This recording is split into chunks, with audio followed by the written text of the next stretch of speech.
Good morning students. कल हमने एक एक्टिविटी पढ़ी थी, प्रोसेस ऑफ ट्रांसपिरेशन। एक पॉट लिया था हमने। पॉट में एक ग्रीन ट्री की जो एक ब्रांच है उसको हमने पॉलीथीन से कवर कर दिया था और उसको थोड़ी देर के लिए सनलाइट में छोड़ दिया था।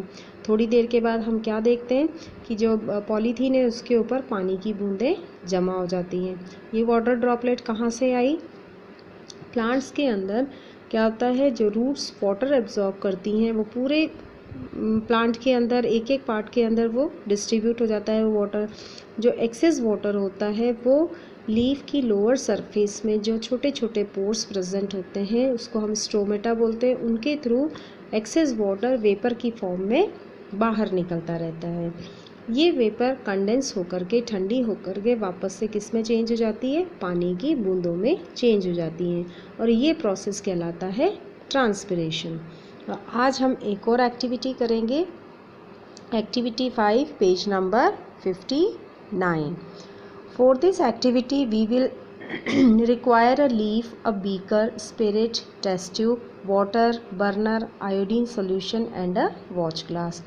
इन चीज़ों की हमको इसके लिए ज़रूरत पड़ेगी। Take a test tube and put a leaf in it. एक टेस्ट ट्यूब लेंगे हम, ये इस तरह से कांच की टेस्ट ट्यूब आती है, इसके अंदर हम लीफ डालेंगे, किसी भी प्लांट की एक लीफ डाल देंगे। Immerse the leaf completely in spirit. इस लीफ को इसके अंदर हम क्या डालेंगे? स्पिरिट डाल देंगे। Now take a beaker half filled with water and place the test tube in it. अब ये एक बीकर लेंगे हम, इसको बोलते हैं बीकर, और इसके अंदर आधा पानी डाल देंगे और इस टेस्ट ट्यूब को इसके अंदर डाल देंगे। ठीक है।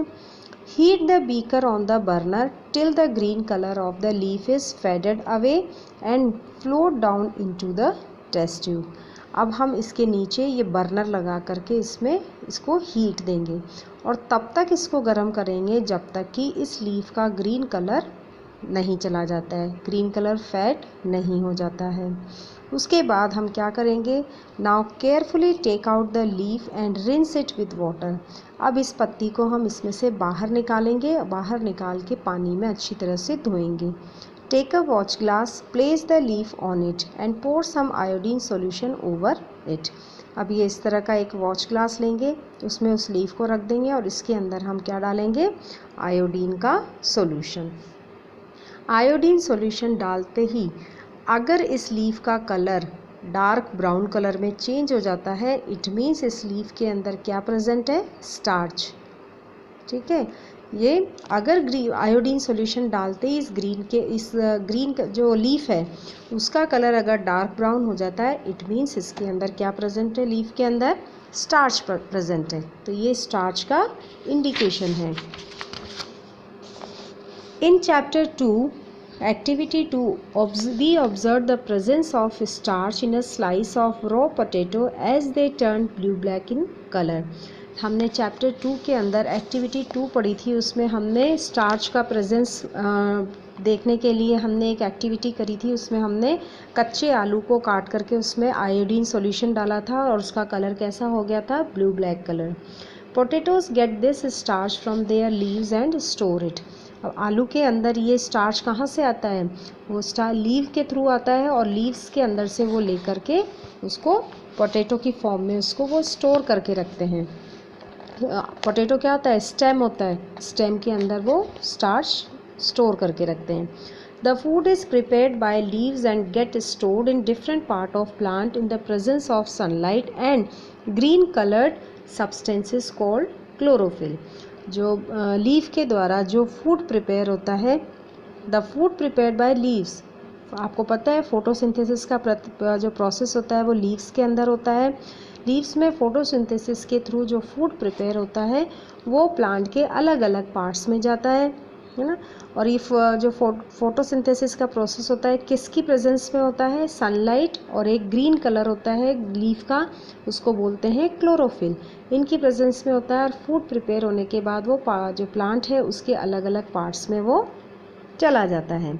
Thus the process by which green plants and some other organisms use sunlight to synthesize nutrients and food with the use of water and carbon dioxide is known as photosynthesis।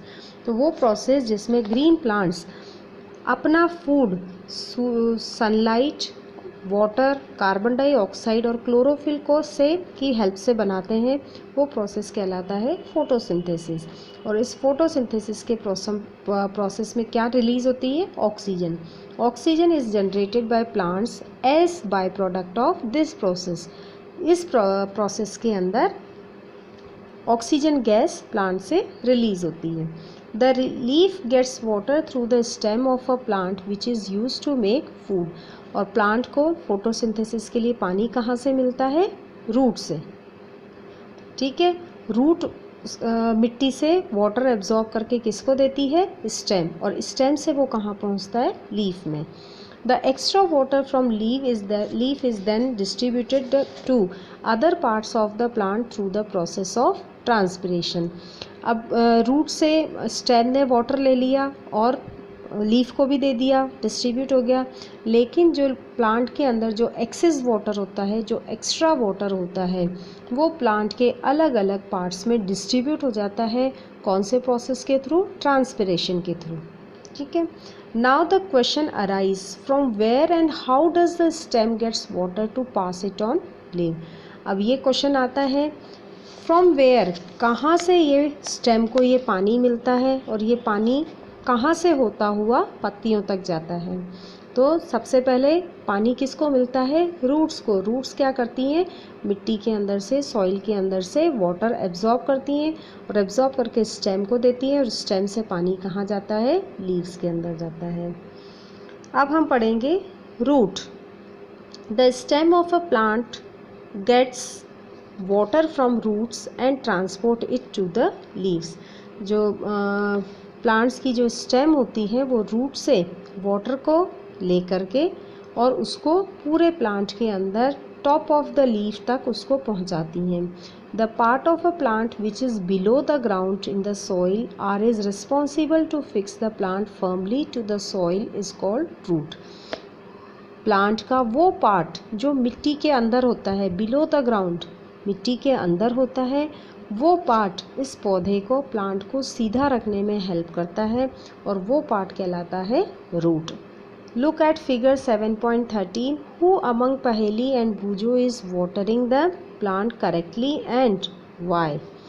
इसमें देखो आपको ये पिक्चर दे रखी है पहेली और भूजो की कि कौन इसके अंदर पानी बिल्कुल सही तरीके से लगा रहा है ना। दोनों में से, पहेली या भूजो में से कौन इसके अंदर पानी अच्छे से लगा रहा है और क्यों?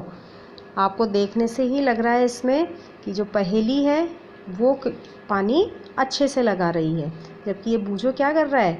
जड़ के अंदर बिल्कुल डायरेक्ट इसमें डाल रहा है, जबकि पानी कैसे देना चाहिए? पत्तियों के ऊपर से शावर करते हुए देना चाहिए। अब हम पढ़ेंगे activity 6। Make few groups of 4-5 students in each. 4-5 students का हम ग्रुप बनाएंगे। Select 2 plants of same kind. एक ही काइंड के 2 प्लांट्स हम सेलेक्ट करेंगे। And dig them out along with their roots carefully from the ground with the help of a gardener. दोनों पौधों को हम ज़मीन से अच्छी तरह से उसको निकाल लेंगे रूट के साथ में। उसके अंदर रूट उसकी टूटनी नहीं चाहिए, रूट के साथ में हम दोनों को ज़मीन से निकाल लेंगे। Place 1 plant as it is in a new pot. एक प्लांट को हम किस में लगाएंगे? एक नए गमले के अंदर, जैसे कि फिगर 7.14 ए के अंदर दिखाई दे रहा है। Other plant in pot B after cutting its root with a blade. दूसरे पॉट को हम इस तरह से इसके अंदर लगाएंगे और उसकी रूट को कट कर देंगे। Take care of both the plants by keeping them in sunlight and watering them regularly. अब दोनों प्लांट्स को हम रेगुलर वाटरिंग करेंगे और उसको अच्छी सनलाइट भी देंगे। टेक केयर ऑफ बोथ, दोनों की बहुत अच्छी तरह से हम देखभाल करेंगे। Observe and compare the changes in both the plants after a week. एक हफ्ते तक केयर करने के बाद हम इनको ऑब्जर्व करेंगे। You will find the plant in pot A looks fresh and healthy. whereas the plant in pot B has dried up. This shows that root is the main part of the plant which absorb water from soil and transport its other parts as well. तो कुछ एक week तक हम देखने के बाद हम क्या ऑब्ज़र्व करेंगे कि पॉट ए के अंदर का जो प्लांट है वो बहुत फ्रेश है और हेल्दी है, लेकिन पॉट बी के अंदर का जो प्लांट है वो सूख गया है। क्यों सूख गया? इससे हमको क्या पता चलता है कि जो रूट है वही प्लांट का मेन पार्ट होता है जो सॉइल के अंदर से, मिट्टी के अंदर से वाटर को एब्जॉर्ब करता है और प्लांट के अलग अलग पार्ट्स में उसको डिस्ट्रीब्यूट करता है। ठीक है, तो जब रूट ही नहीं होगी तो पौधे को पानी नहीं मिलेगा और वो सूख जाएगा। तो आज के लिए इतना ही काफ़ी है, बाकी हम नेक्स्ट क्लास में पढ़ेंगे।